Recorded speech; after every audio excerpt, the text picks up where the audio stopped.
हिंदू पंचांगानुसार 17 मे पासून अधिक मासाला सुरुवात होत असून तो 15 जून पर्यंत राहणार आहे। या कालावधीत विवाह, साखरपुडा, गृहप्रवेश, नामकरण यांच्यासारखे शुभ आणि मांगलिक कार्य पारंपरिक धार्मिक मान्यतेनुसार केले जात नाहीत।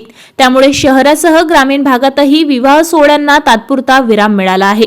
अधिक मासामुळे मंगल कार्यालय, केटरिंग व्यवसाय, सजावट व्यवसाय, बँडबाजा तसेच इतर विवाहाशी संबंधित व्यावसायिकांवरही परिणाम होण्याची शक्यता व्यक्त केली जात आहे।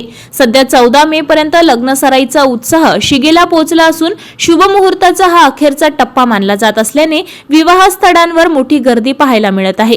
धार्मिक मान्यतेनुसार अधिक मास हा अत्यंत पुण्यदायी आणि धार्मिक महत्त्वाचा महिना मानला जातो। चंद्र आणि सूर्य कालगणनेतील तफावत दूर करण्यासाठी हा अतिरिक्त महिना जोडला जातो। या काळात विवाहासारख्या शुभ कार्याऐवजी पूजा अर्चा, भजन कीर्तन, सुंदरकांड पारायण आणि धार्मिक अनुष्ठानांना प्राधान्य दिले जाते। धर्मज्ञानांच्या माहितीनुसार 16 जून नंतर पुन्हा विवाह सोहळ्याला सुरुवात होणार आहे।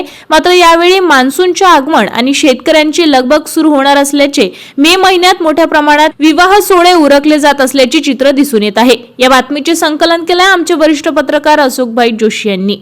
आपल्या शहरातील बातम्या बघण्यासाठी नंबर 1 न्यूज चॅनलला सबस्क्राइब करा, शेअर करा, आपल्या प्रतिक्रिया कमेंट बॉक्स मध्ये द्या। आपल्या बातम्या नंबर 1 न्यूज चॅनलवर बघण्यासाठी 99 21 58 96 63 या व्हॉट्सअपवर मेसेज करा।